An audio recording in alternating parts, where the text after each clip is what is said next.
Hey guys, welcome to Little Italy. Today we'll be going through how to change blades on an Izaga grinder. So first up, I'll let you know what I'm using today so you guys can prepare this at home. I like to have a little Piccolo glass or a takeaway cup to keep all the small screws in little pieces and ensure I don't lose them.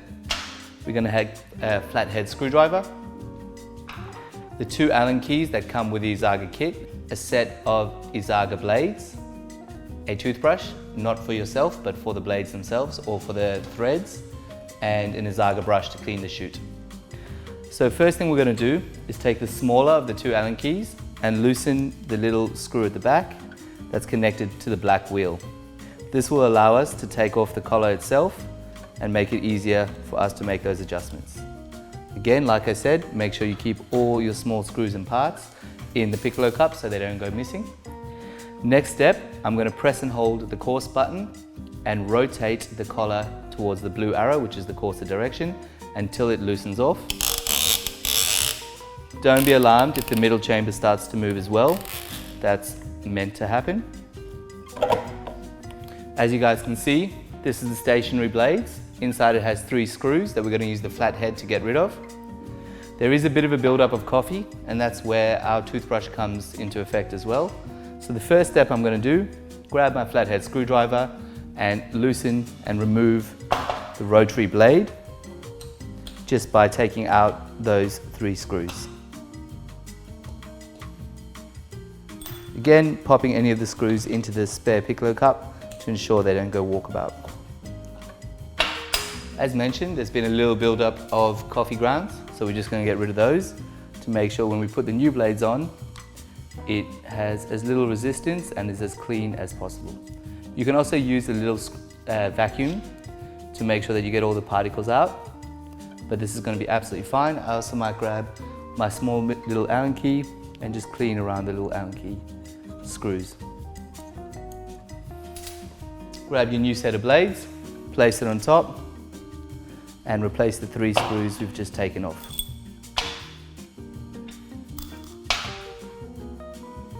Make sure you don't tighten them one by one, you just loosely put them in until they're finger tight, then place the other 2, and then go one by one, tighten them just half a turn more. So I've just tightened those blades.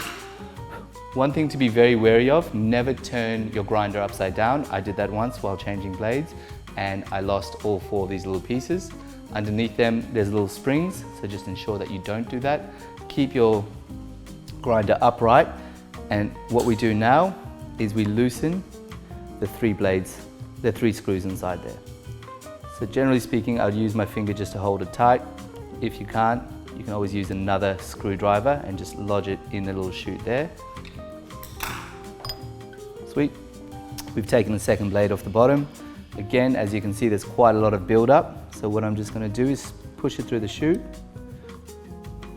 Cool. Once we've cleaned all that out, we're going to grab our second part of blades, place them on top, line them up with the holes that are pre-cut, and make sure they line up. Similar to the last set, we're going to grab our 3 screws, place them one by one, not to tighten them fully, just tighten them until you feel some resistance with your flat head. And another little note, I always like to use my toothbrush to clean the thread that will be found on the sides of the chamber and on the outside of the collar.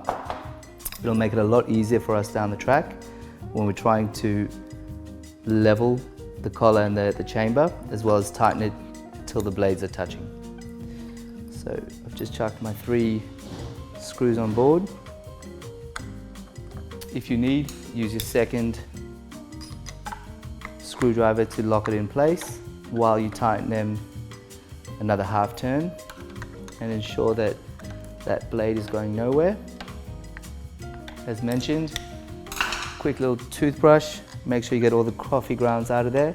That's probably the most common issue that you'll find, is that the grinds will stop you from being able to turn the grinder or to actually put it back on equally. So very important to get into all the threads here, get rid of all that excess coffee and ensure it's nice and clean so they can catch on together. You can use food grade grease as well if you like, but I think we should be clean enough to actually put it back together. So the next step, place your collar on top, nice and level. Ensure that it's flowing quite easily. Now what we're going to do in the next step is press and hold the fine button and keep rotating it until we feel it click. And you've got to put a bit of pressure when you're doing that to ensure that it does actually click into place. You'll see what I've done. I'm just going to take this back. The middle chamber is still rotating. It's always ideal to have the black little pulley at the front of your Izaga. So ensure that if you can, hold it there to make sure that the black is facing the front. Once you start hearing the clicks, it means you're getting closer, and I want you to take it all the way fine till you can't go anymore, and that means the blades are touching.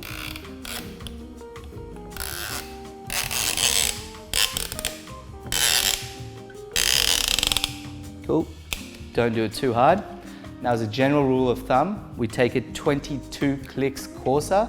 We'll put the hopper back on top, and that's when we'll start setting up the Izaga, which you can see in one of our other videos. So I'm just going to count through that now.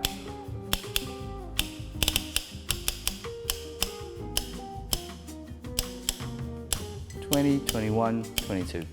So that should be more or less where we want to be when we start grinding our coffee, but obviously there's going to be different adjustments according to the beans that you're currently using. So essentially guys, that's how we change the blades on an Izaga. Can't wait to serve you guys a coffee soon.